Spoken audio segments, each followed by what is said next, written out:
Tony Stewart will join the Fox Sports booth, and Helio Castroneves will not run the 2023 Daytona 500. What's going on, guys? It's Daniel, and welcome back to our video. We got a ton of NASCAR and other motorsports stories discussed here today on the channel. Let's go ahead and just jump straight into those really quickly. We're going to start by talking about Quincy Compressor. As it was announced yesterday that Quincy Compressor will sponsor Front Row Motorsports in 2023 in multiple races. They will both sponsor both Todd Gillen and Michael Liddell for multiple races throughout the season.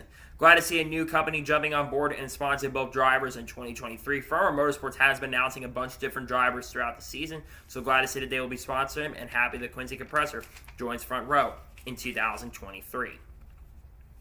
And now we're going to head on to the next story of today's episode as we're talking about Loko. As it was announced yesterday that Loko will sponsor Ryan Ellis in 2023 at Circuit of the Americas. Loko is expected to sponsor multiple races in 2023, but the first race will be at Circuit of the Americas. Loko sponsor Ryan Ellis in parts of 2022, so glad to see that they're returning in 2023 and continuing the partnership with Ryan Ellis. And now we're going ahead and jump on to the next story of today's episode as we're talking about Kubota. As it was announced this morning that Kubota will continue sponsoring Trackhouse Racing in 2023. They will sponsor Ross Chastain in 5 races, and they'll sponsor Daniel Suarez, I believe, at the Texas race in the fall. Kubota sponsor Ross Chastain at Homestead, so glad to see that they will continue their partnership, and glad to see that they'll be returning in 2023. And now we're going ahead and jump on to the next story of today's episode as we're talking about Hurley. As it was reported by Adam Stern yesterday, the NASCAR signed a new licensing deal with action sports brand Hurley to create a co-branded beach surf collection around the 75th anniversary. Hurley is one of the biggest clothing companies at the moment. They're partnered up with Nike at the moment. Nike bought the Hurley company. So they're a pretty massive company where they sell a lot of different clothing brands and a lot of other things that they end up selling. They're a really massive company, so they think this is really huge for the sport. They're partnering up with them. I think this is really exciting. And again, I'm very happy to see that they've partnered up. I think it's really great to see. Very happy to see for sure, and glad to see that they'll be partnered up. I think it is exciting, and I think it's really awesome to see. Glad to see that they're partnered up, to be honest with you. And now we're going ahead and jump on to the next story of today's episode as we're talking about Paul di Resta. I believe as Sam Cooper reported this on Twitter, he says that Paul di Resta will not be on the Sky Sports F1 coverage in 2023. I believe Paul di Resta will probably be focusing on doing sports car races since he's been doing a lot of sports car racing the last couple of years. It's a shame that he will not be part of the Sky Sports coverage in 2023. I think Paul di Resta does a pretty solid job when he's on there, so it is a little bit disappointing for sure that he's not going to be part of that, but I wish him the best of luck, and we'll see what happens. Hopefully, maybe in the future he'll come back, but as of right now, he will not be returning. And now we're going ahead and jump on to the next story of today's episode as we're talking about Jeff Gordon.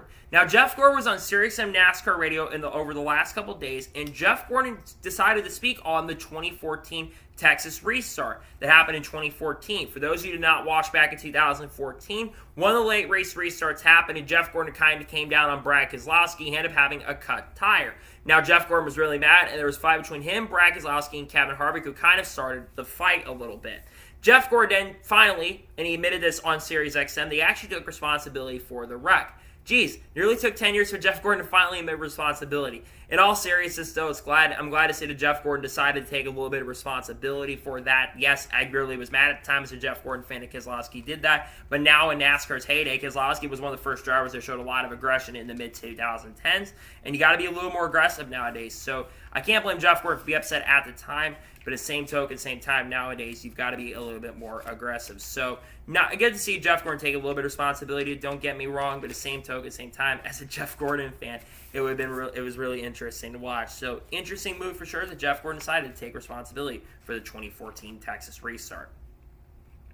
And now we're going ahead and jump on to the next story of today's episode as we're talking about AM Racing. As it was announced a couple days ago that AM Racing has partnered with Array Sports and Entertainment for 2023.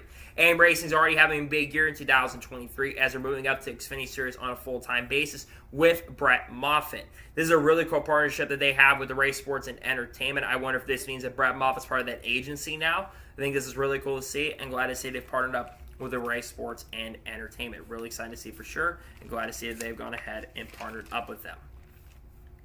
And now we're going ahead and jump on to the next story of today's episode as we're talking about the Ram Brothers Racing. yesterday there was a very, very, very scary situation happen at the Ram Brothers Racing shop. Basically, there was a fire at the shop and multiple crew members were unfortunately injured. Here's the good news. All of the individuals that were affected by the fire have been treated and released from the hospital. Some are recovering at the moment, but at least everyone has been treated and released. That's a really good sign. Very scary situation. They're supposed to reveal what damages there were. It's just a very scary situation. Sending my prayers out to the Rainbows Racing organization currently at the moment. Hopefully everyone's okay, for everyone else is okay, and no other issues happen from it. Just really sad to see, and again, hopefully everyone recovers from it. It's just a really scary situation overall. And now we're going ahead to jump on to the next story of today's episode, as we're talking about McAnally Hilgeman Racing. As Bob Pockers reported yesterday that the crew chiefs have also been announced for the team for 2023. So Charles Danique is going to continue working with the number 19 truck. He crew chief last year for Derek Kraus. He'll be crew chiefing for Christian Eckes in 2023. Mark Hillman moves to work with the 35 truck and will crew chief for Jake Garcia this season, and also Chase Elliott, of course, in the opening race. Those are the crew chiefs. It's really exciting to see that Mark Hillman, he's a veteran of the series. Charles Danique is also a veteran. He crew chief for GMS Racing for a couple of years. So glad to see both will continue working in their positions in 2023, and happy to see that they're returning. Good to see, and happy to see they're returning in 2023. And now we're going ahead to jump on to the next story of today's episode, as we're talking about Dexter Stacy. As it was announced last night that Dexter Stacy is going to drive the 66 for MBM Motorsports in the opening race at Daytona. This really came out of left field. Dexter Stacy has ran a couple races here and there the last couple of years, but he hasn't raced full-time, I don't think, ever. So it's good to see that Dexter Stacy is coming back to race in the Xfinity Series. I think he raced maybe 1 or 2 times last year. So glad to see that he's returning. Again, the goal is to make the show, which I think he's got a lot of experience. So we'll see what he can end up doing. I'm glad to see he's returning, and hopefully he can do a really good job in this race and see if he can make the show at Daytona. And now we're going ahead to jump on to the next story of today's episode, as we're talking about Jack Aitken. As it was announced and reported by Motorsports.com that Jack Aitken has parted ways with Williams Racing and will begin focusing on sports cars racing here going forward. Jack Aitken, of course, tomorrow will be debuting in the Royals 24 at Daytona, I believe at the 31 Action Express organization team in 2023, so he'll be looking to win the overall race tomorrow and Sunday.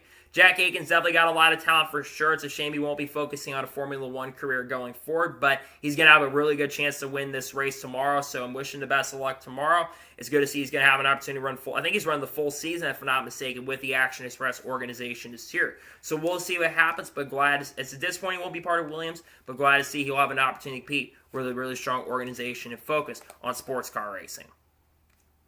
And now we're going ahead to jump on to the next story of today's episode, as we're talking about Dale Jr. As it was officially announced this morning that Dale Jr. is going to be competing in the 2023 Icebreaker at Florence Speedway on February 9th and 10th. Dale Jr. competed at Florence Speedway last year and actually ran really, really well in that event. And I'm glad to see that he's going to continue some more late model races in 2023. Dale Jr., of course, will also be running 2 Xfinity Series races in 2023. One of those is Bristol. The other one has not been announced, but I would guess it'd probably be Nashville or somewhere on those lines in the second half of the season. But I'm glad to see that Dale Jr. is going to be competing in the 2023 Icebreaker. I think the car they revealed actually looks really, really good and looks very, very fascinating. So glad to see for sure that we'll see Dale Jr. run the Icebreaker. Wishing him the best of luck, and hopefully he does a really good job. And now we're going ahead and jump on to the next story of today's episode, as we're talking about J.J. Yeley. As basically the entry list for the 2023 Busch Light Clash has been revealed. And according to the entry list, J.J. Yeley is going to drive the 15 for Rickware Racing in the Busch Light Clash. Rickware Racing also basically has confirmed on the entry list that Cody Ware will be in the 51 for the full season. But J.J. Yeley has driven for Rickware Racing in the past, and this isn't a shock or surprise that he's running this car. He's ran very solidly and will have a chance to make the main event, of course. 27 cars will be in the main show this year for this event, so you're going to have a lot more guys getting in the field, and I think J.J. Yeley will give a really good chance for this team to make the event. So glad to see J.J. Yeley's getting an opportunity once again. Hopefully he does a really good job in this car, and we'll see if that team has improved their equipment. And now we're going ahead and jump on to the next story of today's episode, as we are talking about Parker Chase. As it was announced yesterday that Parker Chase is going to drive the 24 for Sampan Racing in select races in 2023, including in the opening race at Daytona. It's already been announced that Connor Mosack will drive in 20 races in 2023, and Todd Reddick also will drive in select races as well, including at the second race of the year at Auto Club. Parker Chase is someone that's kind of been hit or miss in his career so far. He didn't run really great with Venturini in his select Xfinity Series and Truck Series starts the last couple of years. He hasn't ran very, very well because he comes from the IMSA world, and it takes some time to transition sometimes from IMSA over to NASCAR. Wishing him the best of luck. This will be his debut on a super speedway track. I think this car has to make it in on owner's points, so hopefully he can do that, make it in on owner's points, and give this car a good run for its money. We'll see what happens. I hope he does a really good job in this car. And now we're going to head on to the next story of today's episode as we're talking about Kyle Larson. Now, Jeff Gordon was on SiriusXM NASCAR Radio, and he actually spoke on Kyle Larson running the 2024 Indy 500. He's actually definitely for it and really excited to see that Larson will run the 2024 Indy 500. Kyle Larson, of course, will be attending the 2024 Indy 500 with the Aaron McLaren organization, driving a car we don't know exactly what the number will be at this point. Something it might be the 5, some I think it'd be like another number that we don't know at this point. But he'll could be competing in the 2024 Indianapolis 500.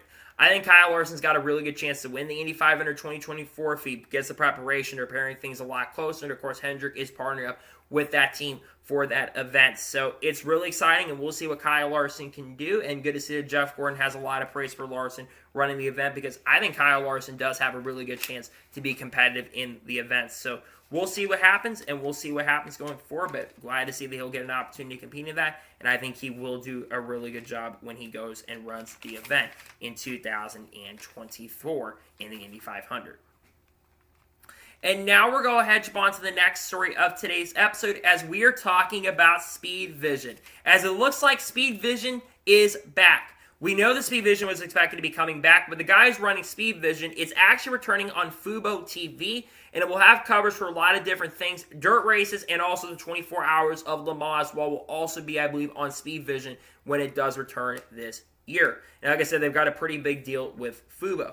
I think this is absolutely really exciting and really great to see that they've got a deal with Fubo and Speed Vision has returned. It's been a while since Speed Vision's been around. I think the last time Speed Vision was around was before I think the century began. So this is really, really exciting to see that it's coming back. We're going to see a lot of great racing, and I think this is absolutely huge for racing in general that this is actually coming back. So this is, once again, I think this is really exciting news. I think this is great for NASCAR and racing in general, and I think NASCAR could in the future get on Speed Vision, and we could see maybe some sped up reports and all that kind of stuff, and maybe we see some other racing coverage, like race day coverage, kind of get on there. So really good to see for sure. Glad to see the race day is returning. I think it's big overall for the sport, and I think this is really excellent news for sure, and I think this is great for the sport. And now we're going ahead and jump on to the next story of today's episode as we're going to go ahead and talk about NASCAR Race Day. Now, back in the mid and early 2000s on Speed Channel, there used to be this thing called Race Day that a lot of big people in the industry, including Jimmy Spencer, Kenny Wallace, and John Roberts, were part of. Well, last year at Gateway, they actually kind of brought that back with Kenny Wallace and John Roberts. I was actually there at that event, and it was extremely successful, and it was a really, really fun show. Kevin Harvick was on stage. Other individuals in the industry were on stage as well. And there's a really good possibility that it could return to more tracks in 2023, as Kenny Wallace reported earlier in the week. And executives apparently have not ignored it, and it sounds like it's going to be coming sometime down the road in 2023. It's unclear what races it will be at. It probably won't be live on television, but it will be basically, once again, doing the same thing. Like I said, I was at this last year, and I thought it was incredible what they had done and what Kenny Wallace and his team had accomplished. And I would love for this to come through and we see more NASCAR Race Day, because one of the things I've had issues with some of the pre-race shows especially is that this pre-race shows a lot of times, well, NBC I think did a better job than Fox, but Fox's pre-race shows were terrible. If they brought Race Day back on Fox, I think it would be really fascinating. They brought a lot of comedy in it. They brought a lot, talked about a lot of the stories, and it was just a really good show back in the day. And if it is able to return in the future, I think that would be really, really huge and really big for the sport. And it would bring some excitement to the pre-race once again, which something, like I said, the pre-race has been missing that excitement. So I really want that excitement to come back to the pre-race show, and it sounds like there's a possibility that that really could end up happening. So I hope it does end up happening. I think it would be big for the sport, and we'll see if it does come to fruition. There's talk about it coming back. It sounds like it could be. There was huge numbers on Kenny Wallace's post. Like, I think one of his posts got 7,000 or 8,000 likes with the initial one. So we'll see what ends up happening, and I think it's regardless of what ends up happening, I think it will be big for the sport. So glad to see that we're talking about race day coming back, because I think race day is a big thing, and we'll see if it does end up coming back. And now we're going to jump on to the next story of today's episode, as we're talking about Kyle Busch. Now, on the day it was announced that Ty Dillon was going to be returning to the NASCAR Xfinity Series to drive a couple select starts, Richard Childress actually spoke on Kyle Busch and spoke on the transition for Kyle Busch coming over to the team.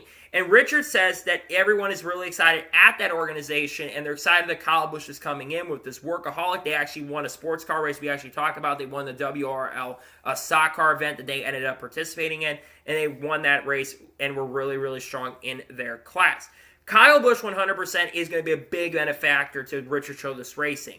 Yes, Kyle Busch has not been as good the last couple of years, but when Kyle Busch is motivated to perform and is hungry to perform, he always performs at a really strong and a really top level. So he's going to be expected this year to perform, I think, really well, and I think he will do really well this year. Now, I've seen some people predicting he'll win 4 or 5 races and win the championship.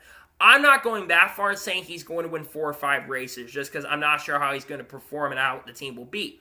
However, he is going to a strong organization this year. He's driving the number 8 car, which, of course, that car was a championship caliber entry that unfortunately got eliminated in the round of 16. But that car could have won the championship last year in 2022. Is up front in a lot of races. Could have won Bristol Dirt.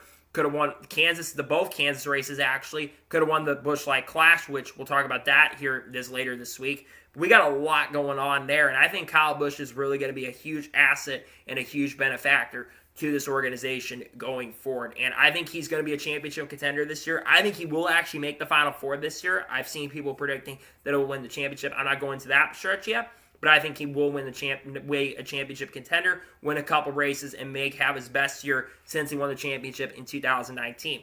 Like I said, when he's motivated and hungry, he always performs and steps up. And I think he's going to step up and do a really great job here in 2023. So I'm excited for the transition. I think he's going to do an excellent and a fantastic job. I'm excited for him joining, and I'm glad to see that he will be in the sport, will be back in with the team that will give him a lot of support, and I think he'll do an excellent and a great job in 2023. I think it's exciting if you're a Kyle Busch fan. You've definitely got to be excited for sure if you're a KFB fan. And now we're going to jump on to the next story of today's episode, as we're talking about 2023 IndyCar, as the TV schedule for the 2023 IndyCar season has been officially revealed. So here are the TV schedule and the things to know. So the first race in St. Petersburg is going to be at 12 p.m. Eastern Standard Time on NBC, followed by Texas, which will also be at 12 p.m. Eastern on NBC. After that, Long Beach and Barber both will be on NBC at 3 p.m. Eastern, and then the Indy Road Course will be at 3:30 p.m. Eastern Standard Time. Then the Indy 500 coverage is going to start at 11 a.m. Eastern Standard Time, which of course will be on NBC. Then the next race at Detroit will be at 3 p.m. Eastern on NBC. After that, Road America will be, I believe, at 1 p.m. Eastern Standard Time on USA, followed by Mid-Ohio at 1:30 p.m. Eastern Standard Time on USA. After that, Toronto will be at 1:30 p.m. Eastern Standard Time on Peacock. And then Iowa, the first Iowa race will be at 3 p.m. Eastern on NBC. Then the second Iowa race will be at 2 p.m. Eastern on NBC. After that, Nashville will be at 12 p.m. Eastern Standard Time on NBC. After that, Indy Road Course will be at 2 p.m. Eastern on USA. After that, Worldwide Technology Racing, which is a day race this time around, will be at 3:30 p.m. Eastern Standard Time on NBC. Then Portland will be at 3 p.m. Eastern on NBC. And Laguna Seca will be at 2:30 p.m. Eastern Standard Time on NBC. One thing you're going to know is that there's going to be less competition with NASCAR a little bit. There's going to be some races that, of course, will be competing with NASCAR weekends, but there's less competition there, and there's some earlier start times as well. Obviously, Nashville being moved to a little bit earlier in the day. Worldwide Technology Racing will be a day race instead of a night race. That's why it's on basically NBC and not on the USA Network. And there's some other changes like Texas being at 12 p.m. Eastern Standard Time earlier in the day, which I think definitely makes a lot of sense. It's going to be interesting to see how the racing goes this year. Again, IndyCar does, I think, have about the same length of the schedule as they had last year. Not a lot of really big changes going on there, but it really intrigued to see how the racing will be this year at IndyCar, and I think the schedule is very solid. There's 13 premier races on NBC, and there's only, I think, 4 races this year that are not on NBC or basically NBC. 1 on Peacock, and 3 of them will be on USA. Of course, there's more, I think, this year than last year, which I think is a really good thing. But that is the 2023 IndyCar schedule, which I think is really exciting regardless, and glad to see that the 2023 IndyCar TV schedule has been revealed. It's really exciting, and that is the 2023 TV schedule. And now we're going to head on to the next story of today's episode as we are talking about Garage 56. Now, it was reported by Nate Ryan this past Wednesday that Garage 56 is going to have an announcement regarding NASCAR on Saturday, 11 a.m. Eastern. Now, many people do not know what exactly the announcement is going to be, but there's a lot of speculation that tomorrow morning we are going to find out who will be driving the Garage 56 entry. There will be 3 drivers part of that entry for the event. Speculation for me, here are the 3 drivers who I think will be part of it. The first one is going to be Jeff Gordon. Jeff Gordon has been interested in wanting to run the Garage 56 entry. He didn't race too long ago. I think he raced in a Porsche Carrera Cup race, had Ray Evernham as his crew chief in that event. So that will be probably one of the drivers. The second one is Mike Rockenfeller. Mike Rockenfeller made a one or two starts in the NASCAR Cup Series in 2022, ran for Spire Motorsports in those events, and he's been a driver that's been kind of noted as a potential driver. I think it was reported by Jenna Fryer at Road Atlanta during that event, the Petit Le Mans event, that he was going to be likely one of the drivers. And the last one could be Jimmy Johnson. Jimmy Johnson has shown interest in wanting to run the Garage 56 entry. He really wants to run that, so I think he could be the final driver in that event.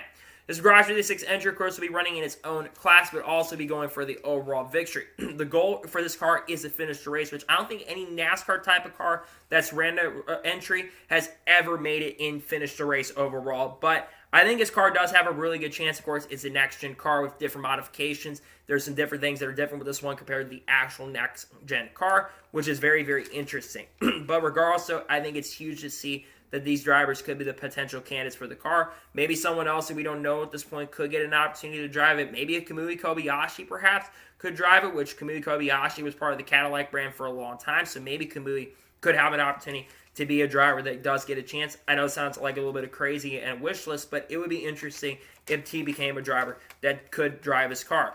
We'll have to wait and see what happens in regards to who potentially gets to drive this car, but we'll see what happens going forward and see who decides to run the Garage 56 entry in 2023 for this year for the 24 Hours of Le Mans. Now we're going ahead and jump on to the next story of today's episode as we're talking about Robert Wickens. Now, it was initially reported by Aitken that Brian Herter told the media that Brian Herter wants to field a car for the 2024 Indianapolis 500 for Robert Wickens. Robert Wickens commented on it. He said he's actually interested and basically said that he heard that today and he's really, really inspired by it. For a lot who do not know what happened to Robert Wickens, in 2018 at Pocono, he was driving, of course, at the time it was Aeroschmidt Peterson, I think was the organization at the time. He was driving the number 6 car, having a pretty solid rookie year, and there was a very, very nasty crash at Pocono, and a lot of people were really, really scared for him. It's been a really, really incredible journey and a really incredible road recovery for Robert Wickens over the last couple years. And to see that he potentially could run the 2024 Indy 500 with all the different hand controls and all that stuff is absolutely inspiring. Of course, Brian Herter is is part owner of one of the teams, if I'm not mistaken, and of course is the race strategist currently at the moment for Colton Herta. I want Robert Wickens come back and race an IndyCar. That's been a dream of mine for him to make a return. He's been trying to come back. I know he wants to come back and race an IndyCar, and he almost came back a few years ago, but that unfortunately fell through. But now you've got Brian Herta, who really wants to bring Robert Wickens back, and I really hope that Robert Wickens can make a return to the 2024 Indy 500. If he does make a return to IndyCar and run the 2024 Indy 500, and not only that, but make it, or even win the 2024 Indy 500, that would be absolutely inspiring, and I may get a little emotional about that because his story is just absolutely inspiring, and the road to recovery is just, like I said, been absolutely incredible to see. And if he actually comes back and races in IndyCar, it's going to be a really, really big day for IndyCar if he does make a return to the 2024 Indianapolis 500. And I know people really want him to come back, and it's going to be a really fun Indy 500 if he does make a return. It's going to be very dangerous, but of course, racing is inherently dangerous, and I want to see him come back and race in the 2024 Indianapolis 500 because I think that would not only be incredible for the sport in general if he's able to make a return, but it would be absolutely exciting to see. So I hope he does make official return to the 2024 Indy 500. Hopefully there's a way to get him back, and we'll see if he does officially decide to run the 2024 Indy 500 with Brian Herta, and hopefully he gets back to the 2024 Indianapolis 500. And now we're going ahead and jump on to the first of two major stories in today's episode as we are talking about Helio Castroneves. As Helio Castroneves revealed to the media yesterday and reported by Nate Ryan that he will not attempt the 2023 Daytona 500.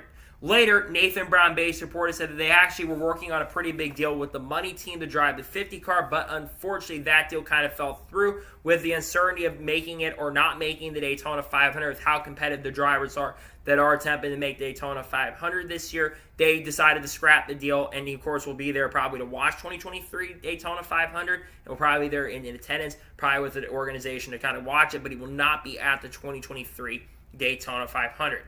That is very, very disappointing news because I'll be honest, there's been a lot of hype about three drivers. Of course, Jimmy Johnson, Travis Stoner already entering the 2023 Daytona 500, and I wanted to see Helio Castroneves run it. That's one of his dreams is to run the Daytona 500, and it was really close to getting done for him to run.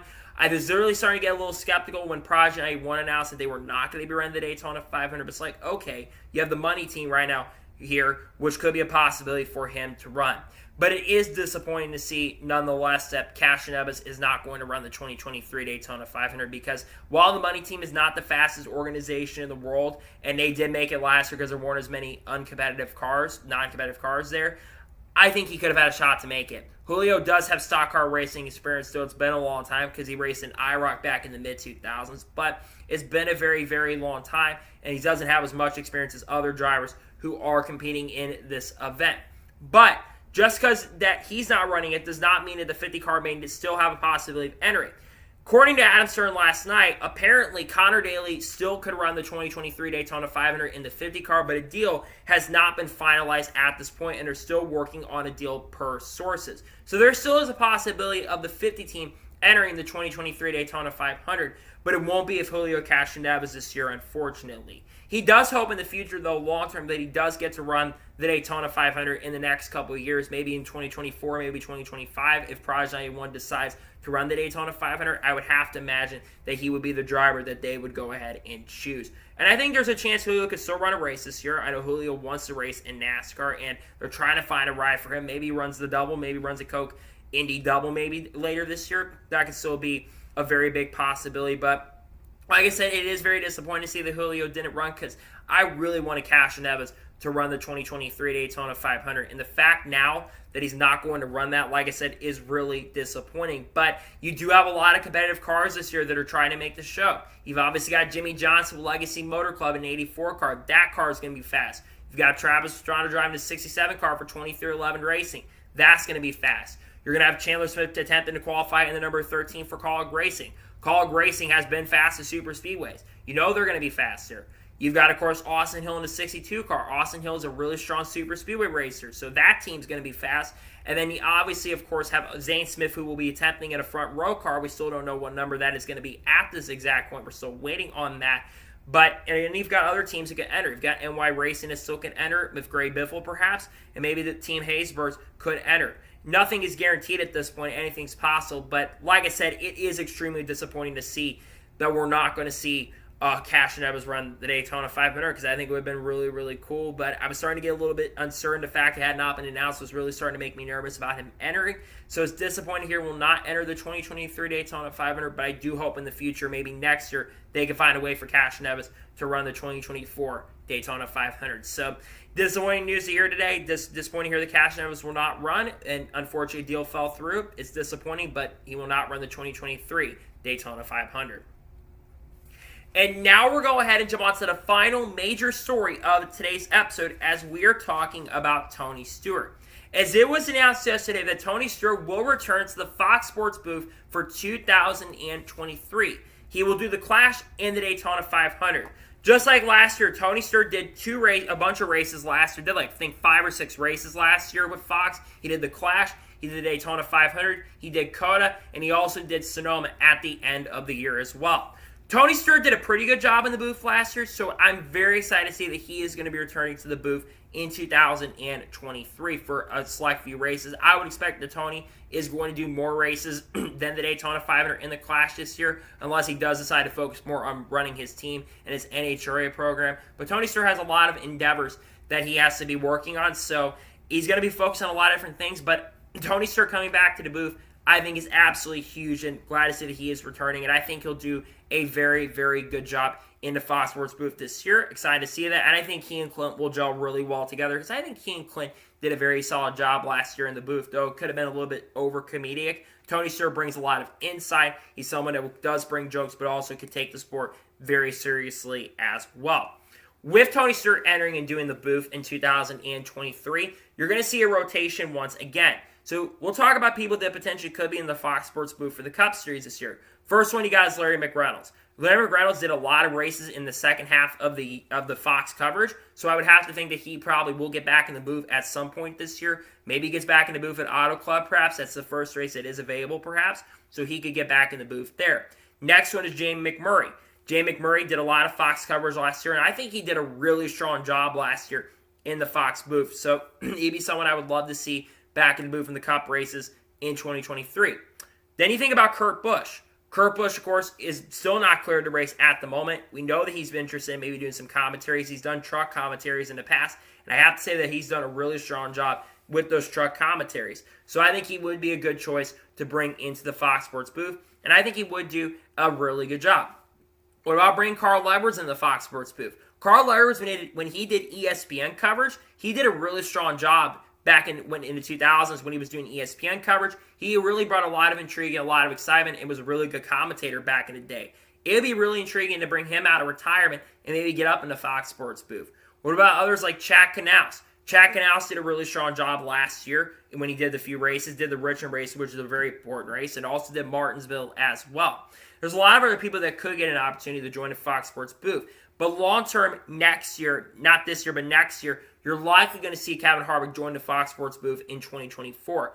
Kevin Harvick's name has been brought up in the conversations for 2024, and I think he'll be in the Fox booth, which I think in 2024, when he does get the Fox booth, which I think is likely going to happen, I think he will do a really strong job. But he's expected to get in the Fox booth in 2024. But going back talking about Tony Stewart, I am excited to see that Tony is going to be in the Fox Sports booth next year. Like I've already mentioned here, I think he's going to do a really strong job in the booth this year. And again, I don't want to see Fox keep doing this every year where they do the rotation. I would have loved for them, don't get me wrong, I would have loved for them, I do love the rotation idea, because it does bring intrigue and excitement, but it doesn't always keep the fresh hits and stuff. I guess it does keep the fresh hits, but it doesn't keep the consistency, and sometimes people do get a little bored of it being a little inconsistent, and sometimes they do love the consistency. So if they had Jay McMurray and Larry McReynolds doing the whole entire season, I think a lot of people would have been really, really happy about that. But I don't think it's a bad shout to do what they're doing. Again, I think they're just waiting for Kevin Harvick to retire at the end of this season and then him to come in and get into the Fox booth. So, I mean, regardless, I am excited to see that Tony's getting the booth. Don't get me wrong. I'm not disappointed that he's getting in the booth. I would just love to see him, someone else come in and do it. So, I don't think it's a bad shout that Tony's doing it. I hope Tony can do a really good job in the booth. I would just definitely would have loved to see maybe someone else do it full time. But I'm excited to see that Tony will be in the booth this year. And again, like I've already mentioned here, I think he'll do a really good job in his races. Hoping to be a little more open and can do a lot of great things this year and help Fox with their commentaries. Because they got better in the second half of the year. And hopefully they can start the year off better than where they started at the beginning of last year. Because they were terrible at the beginning of last year. So hopefully things can improve. So that is going to be for today's NASCAR and Motorsports news video. I want to thank you guys for watching. Please like, subscribe, and the channel notifications on so you're notified when a video does go live on my channel. Follow me on Twitter, Facebook, and Instagram, and support me on Patreon as well. Links are below over that, and comment below your thoughts below on today's video. How well do you think Tony Stewart will do in the Fox Sports booth? Let me know in the comments below. And what are your thoughts by Helio Castroneves not entering the 2023 Daytona 500? Let me know in the comments below. Tomorrow on my channel, we're going to be taking a look at the 2023 Busch Light Clash entry list that will come out tomorrow morning. And then on Sunday, we will have the review from the Rolex 24 at Daytona that will come up right after the Rolex 24 concludes. Monday will likely be a Motorsports news video. We'll have to wait and see. Tuesday will probably be, once again, looking at the Cup driver lineup video as, of course, the season technically starts here this upcoming week. And we've got picks coming out also later this week as well, which I think is really exciting. So anyway, like I said, I want to thank you guys for watching today's episode, and I'll see you guys next time for some more great, awesome NASCAR content and other motorsports content on the channel like this. Take care, everybody.